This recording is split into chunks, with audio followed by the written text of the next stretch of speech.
Bismillahirrahmanirrahim. Assalamualaikum warahmatullahi wabarakatuh. Innal hamdalillah nahmaduhu wa nasta'inuhu wa nastaghfiruh wa na'udzu billahi min shururi anfusina wa sayyiati a'malina. May yahdihillahu fala mudilla lahu wa may yudlil fala hadiya lahu. Wa asyhadu an la ilaha illallah وحده لا شريك له وأشهد أن محمدا عبده ورسوله صلى الله عليه وعلى آله وصحبه أجمعين وسلم تسليما كثيرا. أما بعد، يا أيها الذين آمنوا اتقوا الله حق تقاته ولا تموتن إلا وأنتم مسلمون. فإن أصدق الحديث كتاب الله وخير الهدي هدي محمد صلى الله عليه وسلم وشر الأمور محدثاتها فإن كل محدثة بدعة وكل بدعة ضلالة وكل ضلالة في النار. Nah, jemaah sekalian, azani Allah iyyakum.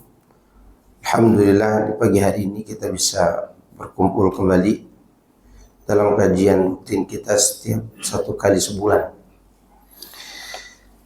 Dan pembahasan kita masih berkaitan dengan pokok yang ketiga, yaitu mengenal Nabi Muhammad sallallahu alaihi wasallam. Beliau diutus oleh Allah Subhanahu wa taala dengan membawa misi untuk mendakwahkan tauhid dan mencegah perbuatan syirik. Bahkan Nabi SAW di awal beliau diutus, beliau telah mendapatkan tugas yang begitu berat. Tugasnya adalah memberantas kesyirikan yang sudah mengakar di dalam hati-hati orang-orang kafir Quraisy, atau bahkan telah menjadi darah daging mereka. Dan ini suatu hal yang sulit.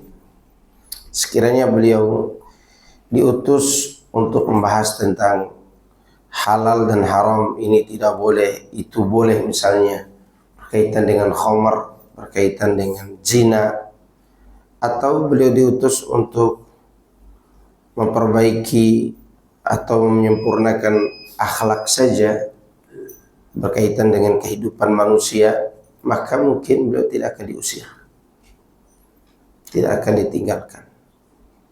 Tapi karena beliau ditugaskan untuk mengingkari kemusyrikan, maka pada saat itu beliau diuji oleh Allah dengan ujian yang luar biasa. Beliau sallallahu alaihi wasallam memulai dakwahnya secara sirriyah, secara rahasia. Yang masuk Islam pada saat itu hanya sedikit. Bahkan di saat itu Umar bin Khattab radhiyallahu anhu masih gencar-gencarnya memusuhi dan memukuli kaum muslimin. Beliau radhiyallahu anhu melakukan hal itu selama 5 tahun. Bahkan kejadian itu membuat orang-orang putus asa untuk mengharapkan keislaman Umar radhiyallahu anhu. Di antara contoh perkataan bibinya, bahwa bibinya Umar mengatakan, suami bibinya Umar, ketika bibinya mau hijrah ke Habasyah, Umar menangis. Bibinya berharap dia masuk Islam. Kata suami dari bibinya itu, apalah bahasa antum, om ya? Ya omnya lah. Kira-kira cocok orang Arab panggil om ya? Om gitu. Oke lah, kita pakai bahasa kita aja. Kata omnya, Umar itu akan masuk Islam bila keledai ayahnya masuk Islam. Gimana keledai masuk Islam? Karena waktu itu Umar tidaklah dia memejamkan mata di malam hari, melainkan di siang harinya beliau telah menghina atau memukul kaum muslimin. Demikianlah sulitnya dakwah di awal-awal. Ya, Rasulullah SAW menggunakan rumah Al-Arqam bin Abil Arqam sebagai markas dakwah, yang mana rumah tersebut terletak di atas bukit Sofa. Di sanalah kaum muslimin masuk Islam secara diam-diam. Di antara yang masuk Islam secara diam-diam di rumah itu yaitu Khabbab ibn al-Arat, nama yang mungkin jarang disebut oleh kaum muslimin, tapi dialah cermin kesabaran yang paling sabar di atas kesabaran Bilal radhiyallahu anhu. Kalau Bilal diletakkan di siang hari di matahari yang panas, kemudian ditaruh batu di atas tubuhnya, Khabbab dililitkan pakai rantai yang dibakar sampai memerah di siang hari. Iya, gara-gara dia masuk Islam. Dialah yang datang mengeluh kepada Nabi SAW setelah dililitkan rantai panas itu. Ketika itu Rasulullah berada di sisi Ka'bah. Dia mengatakan, wahai Rasulullah, kapan engkau mendoakan untuk kita? Dan kapan engkau meminta kemenangan kepada Allah agar kita ditolong olehnya? Lalu Nabi SAW bercerita kepada beliau, kondisi Khabbab ini bukan kondisi dicaci maki saja, tapi kondisinya tangan dan kaki serta kulit tubuhnya itu sudah melepuh karena terbakar rantai tadi. Kata Rasulullah SAW, dulu ada orang-orang yang diuji seperti kalian. Karena keimanannya tubuhnya ditanam setengah badan.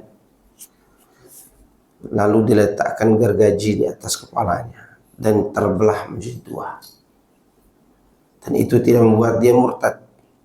Ada lagi di antara mereka yang gara-gara keimanannya dia disisir dengan sisir dari besi sehingga dagingnya terpisah dari tulangnya dan dia tidak murtad. Kemudian Rasulullah mengatakan, nanti akan Allah tolong agama ini. Wallahi la yansuranna hadzal amr. Demi Allah, Allah benar-benar akan menolong agama ini. Hatta yasirur rakibu min San'a ila Hadramaut la yakhafu ila Allah aw dhiba ala ghanamihi. Walakinnakum tasta'jilun. Nanti akan ada masanya orang berjalan dari San'a ke Hadramaut, dia merasa aman, tidak takut kepada siapapun kecuali kepada Allah saja dan serigala yang makan dombanya. Tapi kalian ini terlalu tergesa-gesa. Sepulang dari situ, dia ditangkap lagi oleh tuannya. Tuannya itu Ummu Anmar. Ummu Anmar ini seorang musyrikah kafir perempuan. Ya karena memang Khabbab ini budak. Pandai besi pegawainya Ummu Anmar. Maka tuannya itu marah. Sepulang dari situ, Khabbab disiksa lagi dengan cara yang lebih sadis, yaitu diletakkan besi yang dilingkarkan seukuran kepalanya di atas kepalanya, sehingga terbakarlah rambut dan melepuh atau terbakarlah kulit kepalanya. Saat itu Nabi SAW melihat langsung dan berdoa kepada Allah, semoga Allah menolong Khabbab dan semoga Allah menghancurkan wanita ini, yang maksud Ummu Anmar tadi. Maka terjadilah apa yang terjadi. Khabbab ditolong Allah, sedangkan wanita itu diberi penyakit oleh Allah di kepalanya, yang kepalanya itu tidak hilang sakitnya kecuali setelah diletakkan besi panas sampai wanita itu mati. Itulah gambaran perjuangan di awal-awal Rasulullah berdakwah. Orang-orang yang masuk Islam secara sembunyi-sembunyi pun tidak lepas dari siksaan. Karena dakwah yang dijalankan Nabi SAW begitu beratnya ujian yang mereka dapatkan. Nah, setelah melalui ujian demi ujian itu, Rasulullah SAW ya, diberikan kabar gembira oleh Allah dengan diangkatnya ke langit. Setelah 10 tahun beliau di Isra Mi'rajkan. Dan Isra Mi'raj itu ikhwan fillah azakumullah, hiburan yang terbesar yang didapatkan Nabi SAW selama hidupnya setelah beliau melalui ujian. Dan ini adalah merupakan satu pelajaran penting bagi kita, bahwa di balik semua ujian yang kita rasakan pasti ada hadiah yang Allah siapkan. Selama 10 tahun beliau berdakwah, yang paling berat beliau rasakan selama 10 tahun itu yaitu setelah meninggalnya Khadijah dan Abu Talib. Ya, sebelum itu berat. Di antara yang berat itu 3 tahun diboikot di dalam kebunnya Abu Talib, sampai mulut mereka robek karena mereka memakan rumput-rumputan. 3 tahun kelaparan, ya, kematian terjadi pada saat itu. Nah, setelah melewati masa itu, ya, selesai diboikot, ternyata Abu Talib meninggal, Khadijah juga meninggal di tahun 10 kenabian, bukan hijriyah tapi kenabian. Setahun 10 kenabian itu beliau tidak memiliki perlindungan lagi dari Abu Talib, lalu beliau diusir ke mana? Ke Taif. Perjalanan menuju ke Taif pada saat itu diperkirakan jaraknya 96 kilo atau 100 kilo. Dan itu jalan kaki. Untuk mengemban agama ini beliau jalan kaki dari Mekah ke Taif. Dan jalan kaki itu beliau manfaatkan untuk mampir di setiap kabilah, dan beliau tawarkan Islam kepada mereka, satu pun tidak ada yang terima. Setibanya di kota Taif, beliau bertemu dengan 3 orang anak tokoh di Taif, dan ketiga-tiganya menghina Nabi. Waktu itu Nabi lagi duduk. Kata salah seorang di antara mereka bertiga, "Wahai Muhammad, jika Allah benar-benar mengutus kamu sebagai Rasul, maka akan hancur Ka'bah itu. Arti kau tidak pantas." Yang kedua mengatakan, "Wahai Muhammad, apa tidak ada orang lain selain kamu yang diutus oleh Allah?" Yang ketiga mengatakan, "Bangun kamu dari tempat dudukmu dan pergilah." Nabi pun bangun dari situ dan meminta kepada mereka bertiga agar jangan mengganggu beliau di kota Taif. Ternyata 3 orang ini memprovokasi budak-budak dan anak-anak. Beliau dilempar dari Taif menuju ke satu tempat yang beliau sendiri pada saat itu, dan ini cerita beliau di dalam kisah tersebut, dia tidak tahu kemana arah melangkah pada saat itu ketika diusir, ke barat kah, ke timur kah, selatan, tidak tahu.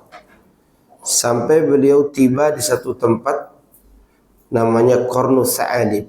Qarnus Sa'alib ini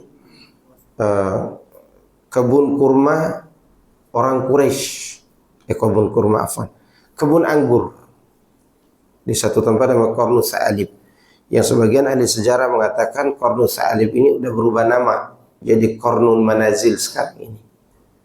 Ya, di situ ada pohon anggur. Uqbah bin Abi Rabi'ah dan saudara kandungnya. Disitulah Nabi SAW bersandar di bawah tekanan yang luar biasa. Beliau mengusap darah, demikian juga budaknya bernama Zaid bin Harithah. Beliau mengusap darah di situ dan berdoa kepada Allah, "Allahumma ighfir li qaumi fa innahum la ya'lamun." Ya Allah, ampunilah kaumku karena mereka tidak tahu. Sebelum kedatangan malaikat yang menawarkan angkat gunung itu, Allah Subhanahu wa taala memberitahukan kepada beliau satu kabar gembira, bahwa selama beliau diusir, selama beliau dihinakan oleh orang-orang, ternyata setiap kali beliau baca Quran ada kaum yang lain yang mendengarkan. Siapa mereka? Jin. Wa id sarafna ilaika nafaran minal jin yastami'una al-Qur'ana falamma hadaruhu qalu ansitu falamma qudiya wallau ila qaumin munzirin. Ayat ini diturunkan oleh Allah pada kejadian itu. Dan ingatlah ketika kami menggiring kepadamu sekelompok jin yang yastami'un al-Quran. Yastami'un itu dalam bahasa Arab sengaja menghadiri untuk mendengar. Mendengar dengan serius. Maka setelah itu mereka katakan ketika mereka hadir, falamma hadaruhu qalu ansitu. Ketika mereka hadir, mereka mengatakan dengarkanlah dengan seksama. Ansitu, diam. Ya. Di sini Allah menggunakan kalimat yastami'un al-Quran falamma hadaruhu ansitu. Itu menunjukkan mereka itu serius. Beda dengan mendengar sekedar dengar. Ya, bisa saja dipakai bahasa yasma'un. Kita lewat nih, ada orang lagi nyanyi di lampu merah gitu. Antum ke lampu merah sengaja mau dengar nyanyian atau karena lampu merah? Lampu merah. Tapi tiba-tiba ada orang nyanyi cinta satu malam misalnya gitu kan. Atau sakitnya di sini dan di sana gitu. Kan dengar tuh. Apakah itu disebut yasma' atau yastami'? Yasma'. Karena boleh jadi mendengarnya tidak disengaja untuk menghadiri. Tapi kalau sudah disebut yastami', itu memang sudah direncanakan untuk datang mendengar. Maka jin-jin ini memang sudah merencanakan untuk mendengar serius, datang mendengarkan bacaan Rasulullah sallallahu alaihi wasallam. Dan beliau merasa terhibur dari situ. Ternyata selama beliau ditolak, ada kelompok makhluk lain yang datang serius mendengarkan bacaan Quran itu. Ya. Tatkala mereka sudah selesai, mereka pun kembali ke kaumnya dan memberi peringatan kepada kaumnya. Itu menunjukkan bahwa jin-jin itu cepat paham. Jin-jin itu cepat paham. Nah, setelah kejadian itu beliau duduk sejenak. Sebelum datang jin itu, beliau sallallahu alaihi wasallam duduk berdoa.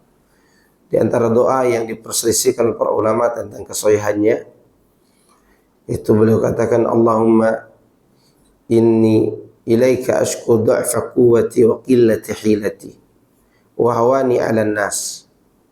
Allahumma anta rabbul mustad'afina wa anta rabbi ya arhamar rahimin. Ila man takiluni ila ba'idin yatahajjamuni aw ila qaribin mallaktahu amri fa illam yakun alayya bika ghadabun fala ubali. Doa ini diperselisihkan para ulama tentang kesahihannya karena riwayat doa ini dari Ibnu Ishaq. Tapi Syekhul Islam Ibnu Taimiyah dan muridnya Syekh Ibnu Qayyim mengatakan doa ini sahih, dapat diterima. Arti kejadian ketika Nabi mendoakan doa ini kejadiannya sahih menurut Ibnu Taimiyah, meskipun Syekh Al-Albani mendhaifkannya. Ya. Apa arti doa itu? Ya Allah, hanya kepada Engkau aku mengeluhkan segala kekurangan diriku dan juga ketidakberdayaanku serta hinanya aku di mata manusia. Wahai Robnya orang-orang yang lemah dan Rob aku juga. Engkaulah Arhamur Rahimin. Kemana engkau akan meletakkan diriku? Apakah kau akan menyerahkan aku kepada orang jauh yang kemudian mereka menyerang aku habis-habisan? Atau engkau akan menyerahkan aku kepada orang-orang yang dekat yang mereka menguasai urusanku? Dan doa ini panjang. Ya. Dan ini doa Nabi SAW yang membuat malaikat turun menawarkan apa tadi? Sampai Jibril datang menemui beliau SAW, yang singkat cerita beliau pun tidak menerima tawaran itu. Beliau hanya mengatakan bal arjullaha an yukhrija min aslabihim man ya'buduhu la yusyriku bihi syai'an. Bahkan aku berharap kepada Allah, semoga Allah mengeluarkan dari tulang sulbi mereka orang-orang yang beribadah hanya kepada Allah dan tidak berbuat kemusyrikan. Nah, ini yang menjadi ujian yang luar biasa. Dan beliau ceritakan ini ketika Aisyah bertanya, selama kau berdakwah di Mekah, mana ujian yang paling berat? Ya ini cerita. Ya, cerita di tahun 10 kenabian. Nah, sepulang dari situ, dengan jaminan orang musyrik, beliau diberi keamanan di Mekah. Dan saat beliau merasa aman di Mekah, di saat itulah Allah memberi beliau hadiah yang sangat besar, yaitu diundang ke langit. Antum kalau diundang pejabat senang nggak? Senang. Misalnya pagi hari ini, ya, Anda dapat undangan dari Bapak Prabowo, tetapi bukan Prabowo Presiden, ya, Prabowo Pak Lurah sebelah, gitu. Ya, tentu Anda kan merasa senang. Saya telepon Pak Arifin, libur dulu kajian ya, karena diundang Pak Lurah ini. Ya. Bagaimana kalau yang mengundang itu orang yang lebih tinggi dari Pak Lurah? Dan ini diundang oleh siapa? Allah yang maha tinggi, maha besar, yang tidak dibatasi oleh sesuatu apapun ketinggiannya, demikian juga keagungannya. Nabi SAW berangkat dari Mekah ke Masjidil Aqsa, dari Masjidil Aqsa ke langit. Dari langit turun lagi, kemana turunnya? Yang jelas bukan di ulul albab. Dia turun kemana waktu itu?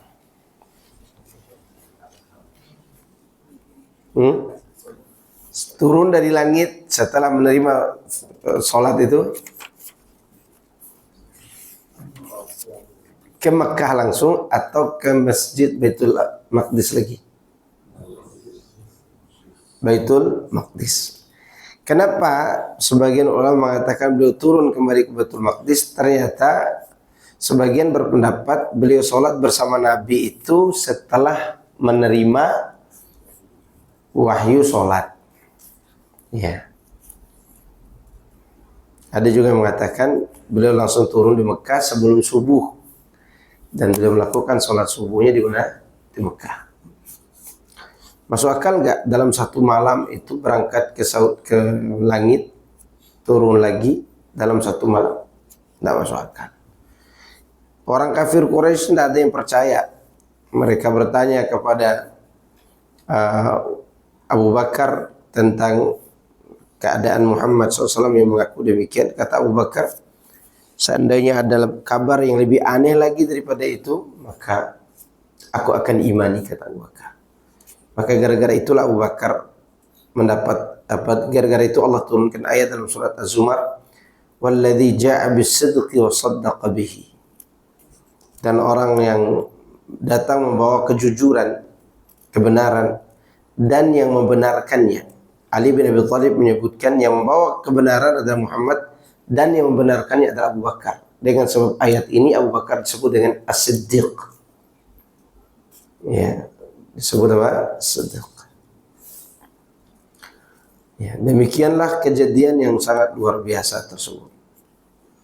Dan di sanalah Rasulullah menerima syariat sholat. Apa pesan moralnya? Pesan moralnya adalah sholat itu memiliki kedudukan yang tinggi sehingga syariatnya harus diambil dari langit. Ya, tidak ada syariat apapun di dunia ini yang disyariatkan melebihi kemuliaan sholat, di mana sholat itu wahyunya diterima langsung dari langit. Yang lain diterima di bumi melalui perantara siapa? Jibril, kecuali sholat. Makanya orang yang meninggalkan sholat orang yang paling rendah, paling hina, karena dia meninggalkan sesuatu yang paling mulia. Tapi setelah itu beliau sholat di Mekah selama 3 tahun, tapi belum disyariatkan sholat berjamaah. Dan sholatnya masih 2 rakaat semua, kecuali maghrib 3 rakaat. Semua sholat 2 rakaat. Ya. Nanti di Madinah baru Sholat mukim itu disyariatkan 4 rakaat. Dulu mau mukim, mau hijrah, mau safar sama saja, 2 rakaat semua. Tetapi belum sholat berjamaah, baru sholat sendiri. Setelah itu beliau diperintahkan untuk berhijrah, dan hijrah itu artinya al-intiqal. Hijrah itu diambil dari kata al-hajar wa huwa tark. Hijrah secara bahasa artinya boikot, meninggalkan. Kalau kita di Indonesia, kita hajar aja dia ya. Maksudnya boikot. Ya. Watark atau meninggalkan. Itu arti daripada hijrah secara bahasa. Adapun secara istilah disebutkan oleh Syekh al-intiqal min baladi syirk ila baladil Islam. Berpindah dari negeri kafir ke negeri Islam. Dan dia wajib meninggalkan negeri kafir itu wajib. Bukan sesuatu yang sunnah. Dan saat itu Rasulullah SAW, saat itu Mekah masih menjadi negara kafir, negeri musyrik.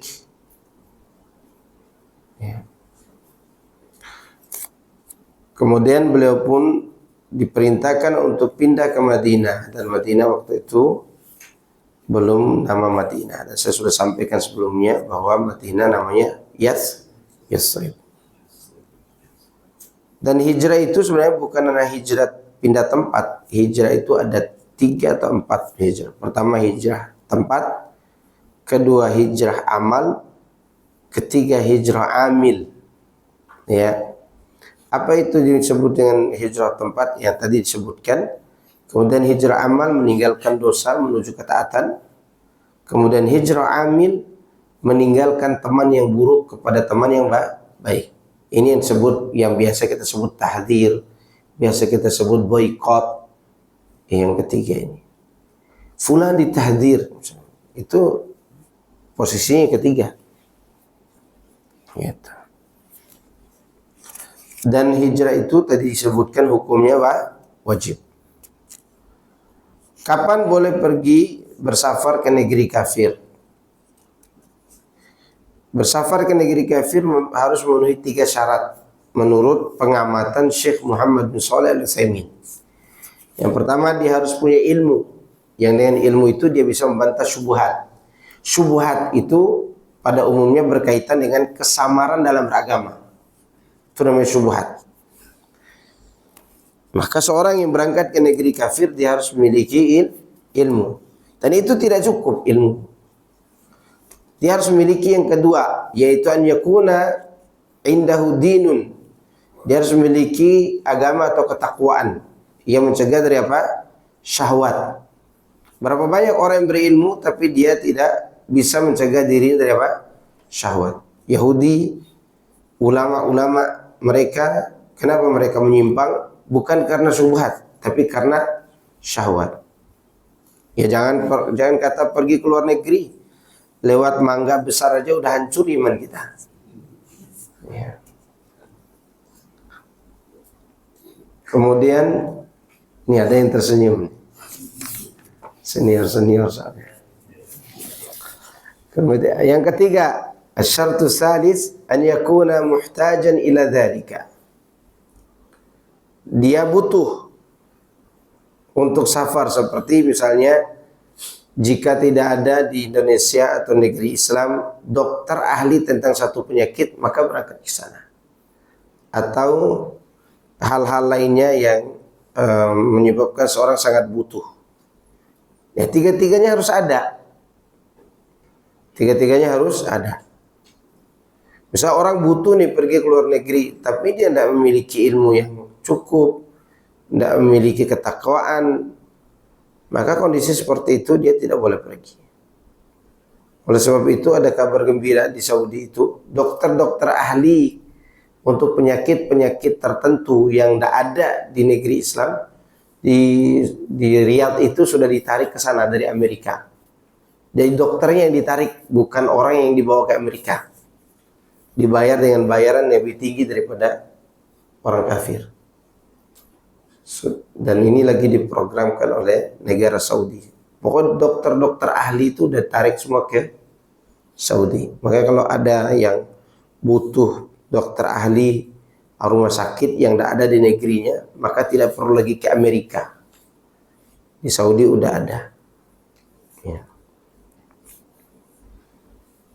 Untuk menghindari orang itu pergi kemana? Ke negeri kafir. Itu kan pergi itu, safar. Sekarang pertanyaannya, bagaimana dengan orang yang tinggal di sana?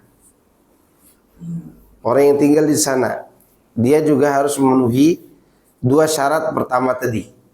Punya ilmu dan punya ketakwaan. Dan ditambah dengan dia harus bisa menampakkan Islamnya. Harus bisa apa?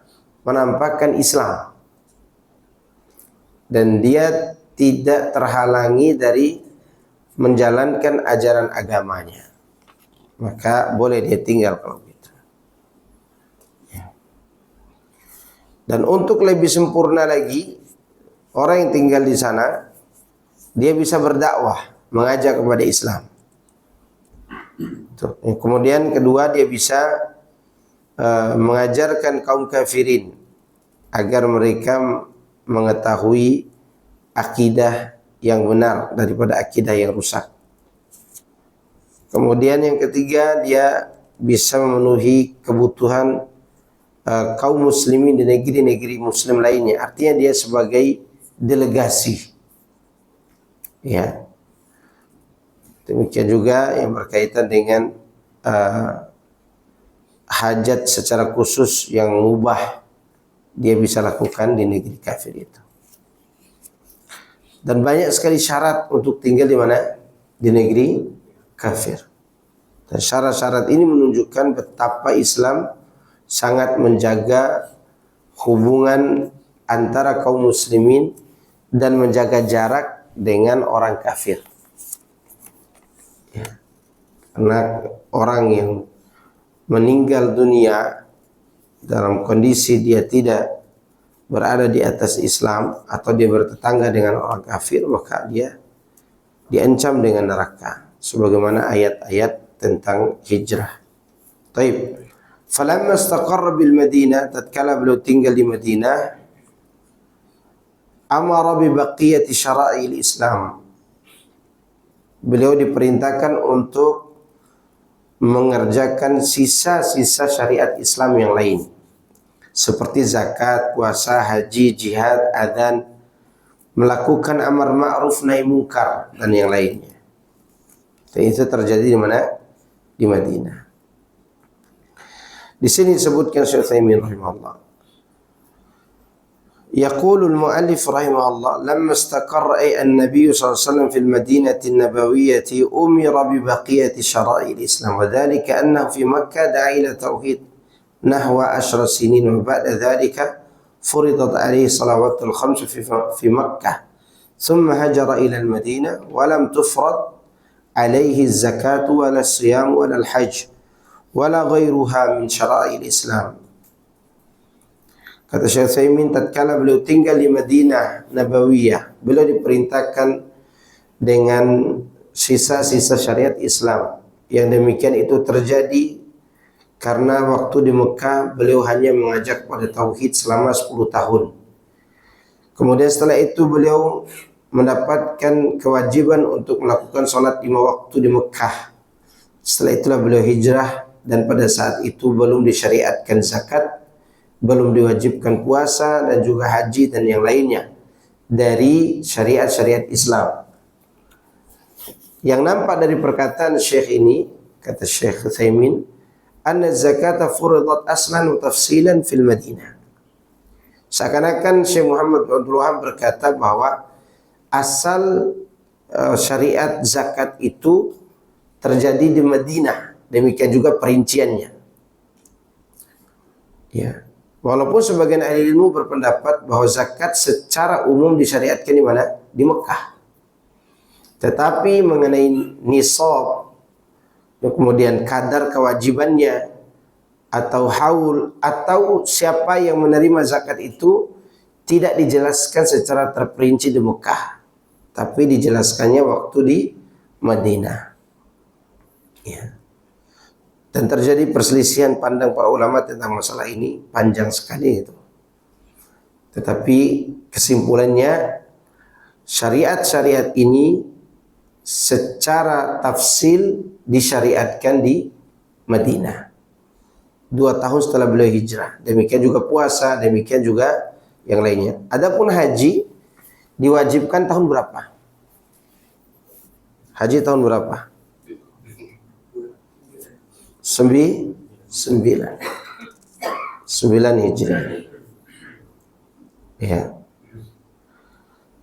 Dan ini tentunya masih terjadi silang pendapat di antara para ulama. Karena waktu sebelum haji itu Makkah masih negara musyrik. Ya, setelah terjadi Fatu Mekah di tahun ke-8 Hijriyah, maka di tahun 9-nya beliau melakukan haji. Ya, dan ini syariat-syariat Islam yang disyariatkan setelah beliau hijrah. Demikian juga amar ma'ruf nahi munkar, mengingkari maksiat seperti khamar dan yang lainnya. Karena waktu perang Uhud, khamar itu belum diharamkan secara mutlak. Khamar, perang Uhud itu belum diharamkan secara mutlak. Nah, pertanyaan, Nabi tahu nggak bahwa khamar itu berbahaya sebelum dilarang? Kenapa tidak dia larang? Karena belum diperintahkan untuk melarang. Oke. Karena belum diperintahkan untuk melarang. Karena untuk melarang itu tidaklah mudah. Banyak hal yang Rasulullah SAW tahu bahwa itu suatu yang berbahaya, dan bahkan ada perkara syirik yang beliau tidak larang sahabatnya karena belum diperintahkan oleh Allah untuk melarangnya. Contohnya Pak, contoh ucapan para sahabat, Masya Allah wa syi'ta, atau Masya Allah wa Masya Muhammad. Penggunaan huruf waw dalam kalimat Masya Allah wa sya'a wa sya'a Muhammad, ini belum dilarang. Setelah ada sahabat yang bermimpi, dan dalam mimpi itu orang Yahudi dan Nasrani mengejek umat Islam, kalian itu menjadi umat terbaik jika kalian tidak mengatakan Masya Allah wa Masya Muhammad. Gara-gara itu datanglah perintah dari Allah untuk melarang penggunaan waw dalam kalimat wa Masya Muhammad, diganti dengan summa masya'a Muhammad atau masyi'ta. Itu pembahasan dalam kitab Tauhid. Nah, ini yang terjadi setelah beliau hijrah. Beliau sallallahu alaihi wasallam melakukan amar ma'ruf nahi munkar, dan beliau jalani itu selama berapa tahun? Selama 10 tahun di Madinah, 10 tahun. Berarti berapa tahun masa kenabiannya? Masa kenabian 23 tahun. Ringkas atau panjang? Sangat ringkas. Ya. Wahyu turun selama berapa tahun tuh? 23 tahun. Beliau, penulis mengatakan akhadha ala hadha asra sini. Beliau sallallahu alaihi wasallam menjalankan perintah dengan syariat Islam itu selama 10 tahun di kota Madinah. Kota Madinah 10 tahun dengan berbagai macam kejadian yang luar biasa. Beliau mendapatkan perintah berjihad, dan ini salah satu keistimewaan umat Islam yang luar biasa, yang menyebabkan kaum muslimin menjadi mulia. Kalau sekiranya tidak disyariatkan jihad, maka mungkin kita sudah terhina.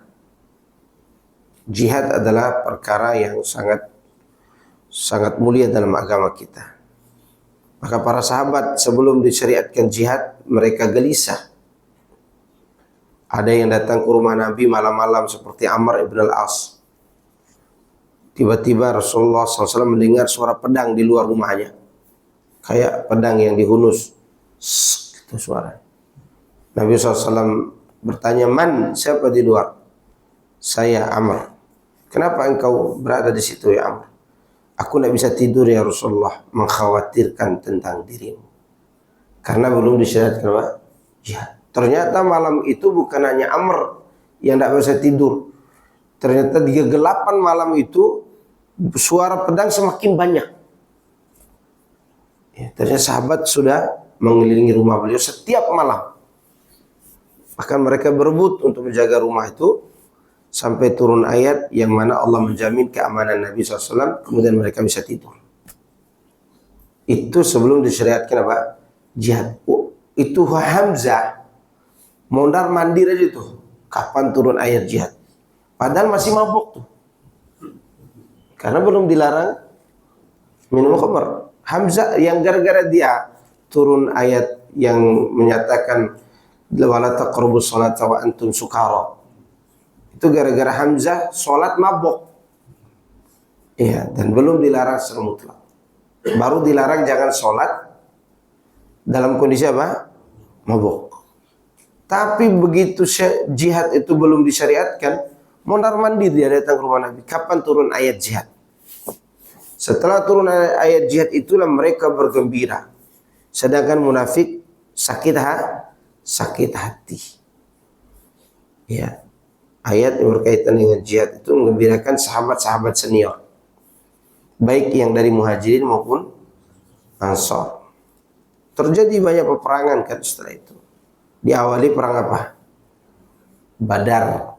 Maksud perang yang terkenal selama hidup Nabi SAW di Madinah. Perang Badar. Setelah menang dari perang Badar, mereka awal perang Badar itu apa? Ingin menghadang kafilah Abu Sufyan untuk merampas harta mereka yang dirampas oleh orang kafir di Mekah. Dan Abu Sufyan waktu itu membawa barang dagangan yang jumlahnya itu kurang lebih 50.000 dinar. Satu dinar sekarang sama satu dinar itu sama dengan 4,2 gram emas, 25 gram. 4,25 gram. Berarti kalau satu dinar berapa gram? 9 gram. 9 gram berapa juta? 10 juta. Anggap 10 juta. 10 juta kali 50.000. Banyak pokoknya. Banyak. Antum enggak usah hitung. Ini kan PR banyak. 10 juta kali 50.000. Sebanyak itulah harta yang dihadang oleh para sahabat waktu itu. Dan itu tidak seberapa dibandingkan harta yang mereka tinggalkan di Mekah. Dan itu juga yang ditakuti oleh orang-orang kafir Quraisy. Kenapa Nabi Muhammad SAW itu dilarang hijrah ke Madinah? Karena waktu beliau ke Taif tidak dilarang kan? Tidak ada yang mencari Nabi waktu ke Taif. Tidak ada. Tapi kenapa ke Madinah dicari? Karena Madinah itu ada kaitannya dengan perdagangan ke Syam. Berarti tidak hanya berbicara ideologi, mereka juga berbicara ekonomi. Kalau Muhammad sampai menguasai Madinah, maka perjalanan dagang ke Syam tidak semulus seperti sebelumnya. Tidak aman. Dan orang Mekah itu setiap tahun mendapat keuntungan bersih dari perdagangan mereka ke Syam 250.000 dinar. Setiap tahun. Untuk berapa triliun itu? Antum sibuk lagi ngetik berapa kelakot. Ya, 250.000 dinar. Ya, kali aja 10 juta tuh. Ada berapa triliun keuntungan yang akan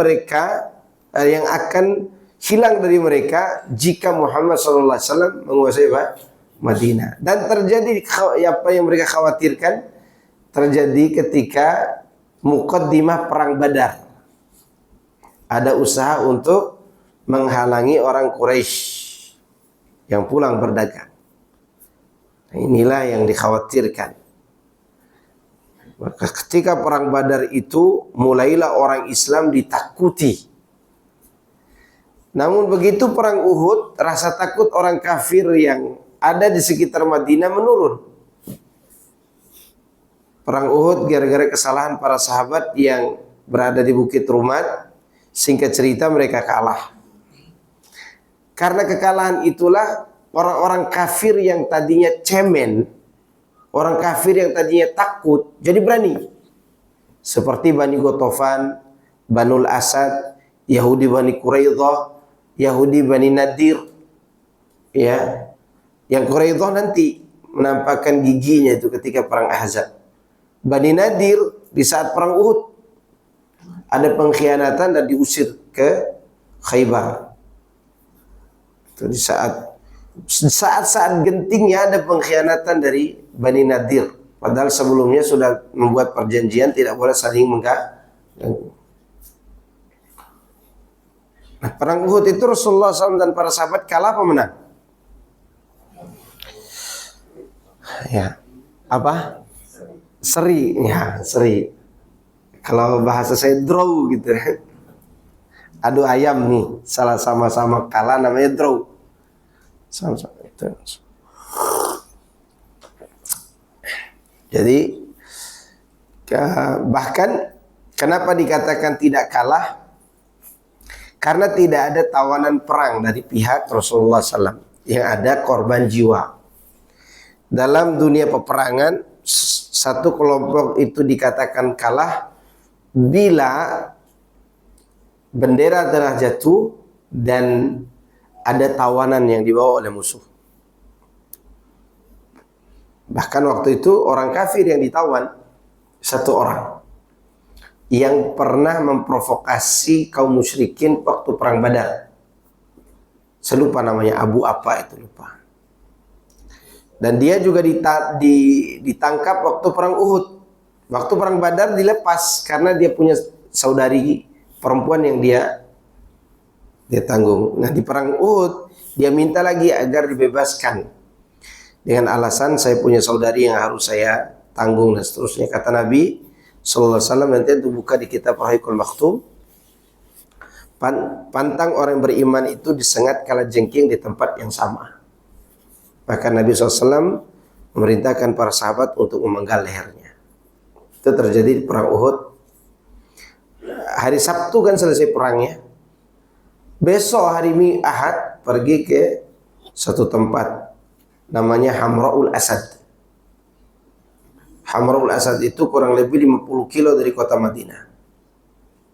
Jauh lumayan. Kenapa mereka pergi ke Hamra'ul Asad? Takut pasukan musuh kembali lagi. Maka di saat itu terjadi peperangan namanya perang pemikiran. Kalau tadi kan perang pedang, sekarang perang pemikiran. Gimana caranya? Saling menakut-nakuti. Intelijen orang Mekah, orang-orang Nabi SAW yang mendatangi orang Mekah waktu itu memberitahukan Muhammad membawa pasukan baru yang dia tidak bawa waktu perang Uhud. Tidak bohong, benar terjadi. Cuman pasukan baru ini cuma satu orang. Ya, namanya Jabir bin Abdullah radhiyallahu anhu, karena ketakwaan dan baktinya kepada orang tua, seakan-akan ini ribuan pasukan yang datang. Padahal cuma satu orang yang tambahannya itu. Namanya Jabir bin Abdullah radhiyallahu anhu. Dia tidak ikut perang Uhud karena berbakti kepada ayahnya. Ayahnya tidak ada yang bantu di hari Sabtu itu. Hari Ahadnya dia punya waktu untuk ikut perang Hamra'ul Asad itu, sambungan dari perang Uhud. Saat itu Rasulullah SAW ditakut-takuti juga. Nanti kembali lagi itu orang Quraisy. Itulah ayat, di saat itulah turun ayat alladzina qala lahumun nas innan nasa qad jama'u lakum fakhshawhum fazadahum imana wa qalu hasbunallah wa ni'mal wakil. Itu turun di saat perang apa? Hamra'ul Asad. Ya. Dan orang kafir Quraisy takut dan pulang. Dan karena gara kejadian ini, sebagian ahli ilmu mengatakan perang Uhud itu dimenangkan oleh siapa? Para sahabat. Namun apa mau dikata, berita sudah menyebar kemana-mana, Muhammad dan para sahabatnya mereka mengalami kekalahan. Sehingga Bani Ghatafan, Banul Asad, mereka berani untuk menampakkan kekuatannya di hadapan Nabi SAW. Nanti perang Ahzab mereka ikut serta. Maka disebutlah perang apa? Ahzab. Atau kata lain dari perang itu perang apa? Khandaq. Ya, diprovokasi oleh orang Quraisy, orang Bani Nadir, Yahudi. Dia datangi, termasuk Abdullah bin Ubay bin Salul. Ya, datang. Kafir Quraisy itu jumlah tentaranya seimbang dengan tentara kaum muslimin. Kaum muslimin kurang lebih 3.000 kan waktu perang Ahzab. Orang kafir itu hanya 4.000-an. 4.000. Yang membuat besar pasukan orang kafir itu ada tambahan dari Banul Asad dan Banu Ghatafan. Jumlah mereka 6.000. Maka pasukan musuh dari arah Khandaq itu melebihi banyaknya penduduk kota Madinah, baik anak-anak maupun wanita dan orang dewasa. Perang yang sangat menegangkan. Sekali lagi, kenapa ikut orang-orang kafir Quraisy, orang-orang kafir selain kafir Quraisy? Karena mereka memandang waktu perang Uhud Muhammad tidak ada apa-apanya, kita ikut aja nih untuk gempur mereka. Di bawah Bani Quraidah ancang-ancang untuk berkhianat, padahal dia masih di kota Madinah. Selain itu Bani Nadir yang diusir ke Khaybar itu dendam dari arah yang berlawanan dan mereka ingin membunuh ibu-ibu dan anak-anak waktu perang Khandaq itu. Dan di perang itulah terjadi diskusi antara Nabi SAW dan Sa'ad bin Mu'adz. Berkata Sa'ad bin Rasulullah SAW kepada para sahabat, termasuk pada juru tulisnya, untuk menulis surat perjanjian damai dengan selain orang Quraisy, terutama Bani Ghatafan yang pasukannya besar. Kemudian ditanya oleh Sa'ad bin Mu'adz, wahai Rasulullah, apakah keinginan Anda untuk membuat perjanjian damai dengan Bani Ghatafan ini atas dasar wahyu yang Allah wahyukan kepada engkau, atau ini sekedar perasaan khawatir engkau terhadap anak istri kami? Nabi menjawab, ini karena perasaan khawatirku terhadap anak istri kalian. Kata Sa'ad bin Mu'adz, demi Allah ya Rasulullah, kami tidak akan meletakkan pedang kami di hadapan musuh yang telah mencabut pedangnya. Perang, tidak usah berjanji damai. Gitu. Waktu itu terjadi perang. Untuk menunjukkan bahwa para sahabat itu bukan pengecut. Dan mereka tidak peduli dengan perasaan mereka sendiri. Apa ada perasaan itu? Ada. Saking besar perasaan mereka waktu itu, jantung mereka hampir sampai ke kerongkongan. Allah katakan, perasaan khawatirnya. Ya wa balagatil qulubul hanajir wa tadhunnuna billahi dhununa. Kondisi itu membuat jantung kalian tuh sudah melampaui, sudah sampai ke kerongkongan. Kalau sesak napas kita waktu pandemi masih bisa diselamatkan dengan oksigen palsu. Gitu. Para sahabat udah malam tuh. Ya, malam itu. Maka Allah hibur mereka dengan ayat-ayat Al-Quran, mereka tenang kembali. Dan itu yang membuat Sa'ad bin Mu'adz berani. Ya, karena ada hiburan dari wahyu-wahyu Allah yang menyampaikan bahwa mereka akan menang. Maka ketika kaum muslimin melihat di seberang Khandaq udah kelihatan musuh, walamma ra'al mu'minuna al-ahzaba qalu hadza ma wa'adana Allah wa rasuluhu wa sadaqa Allah wa rasuluhu. Tatkala kaum muslimin melihat pasukan musuh yang begitu besar, justru mereka mengatakan, oh ini janji Allah dan Rasulnya. Maha benar Allah dan maha benar Allah dan Rasulnya sallallahu alaihi wasallam.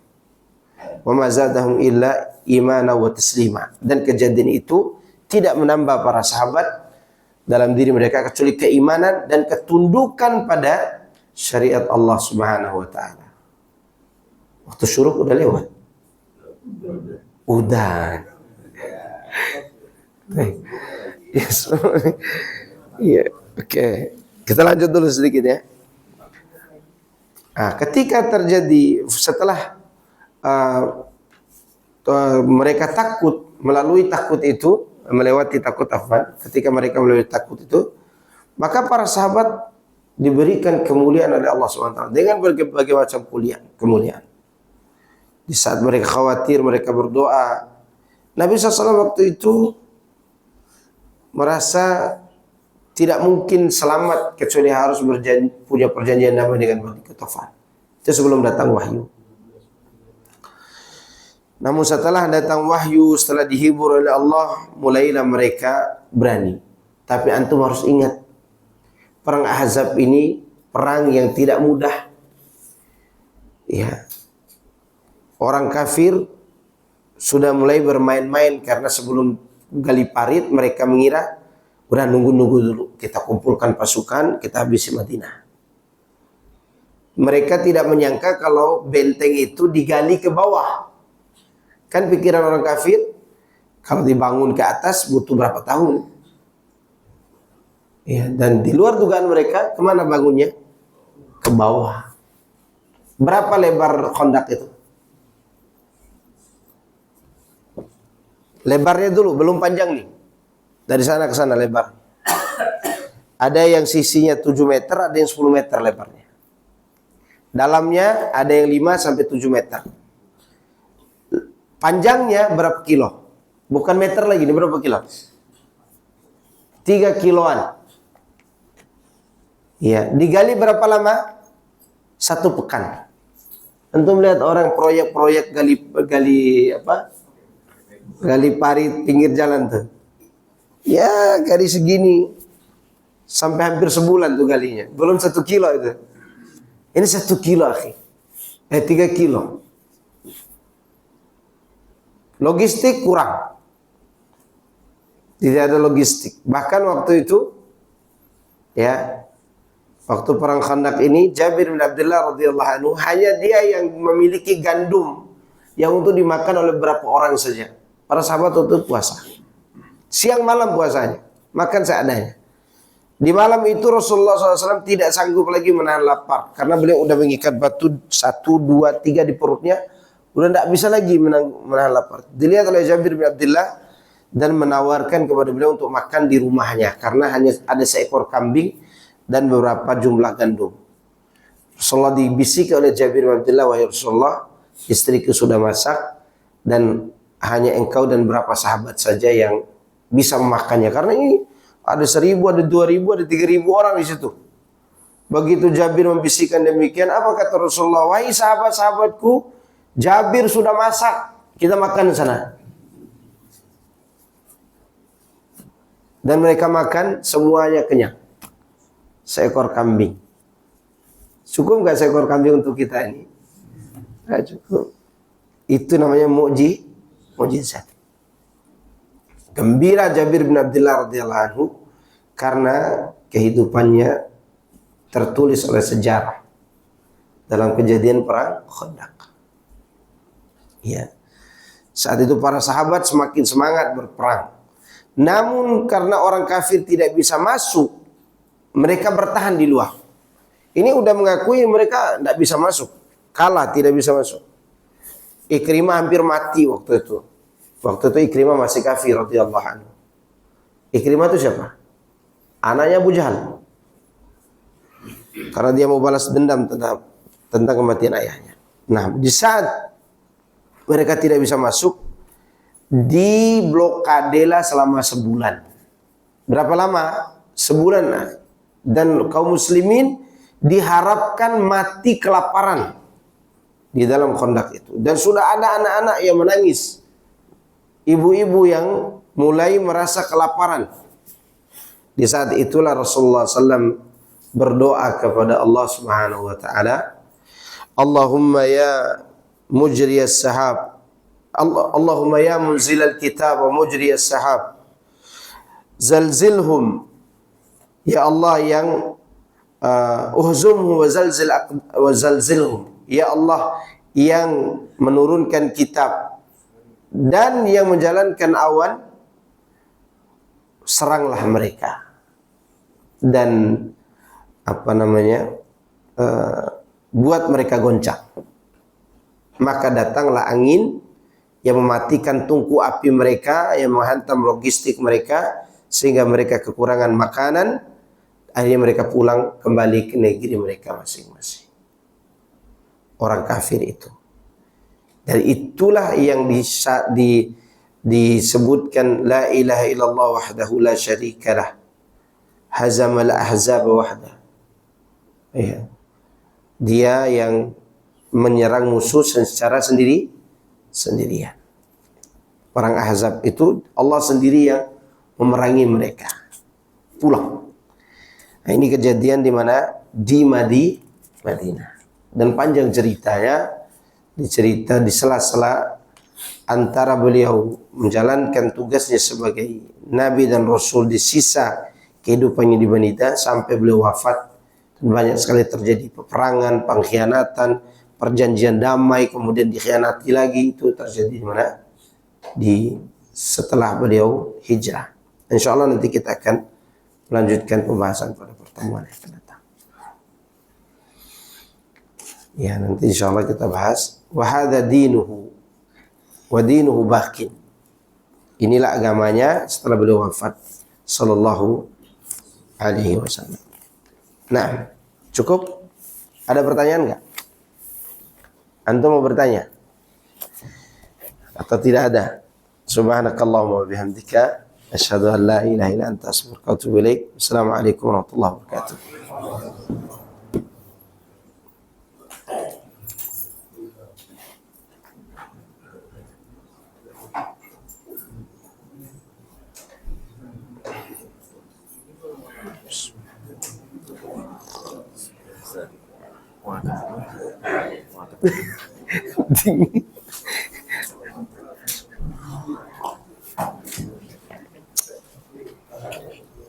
Ana salat dulu ya.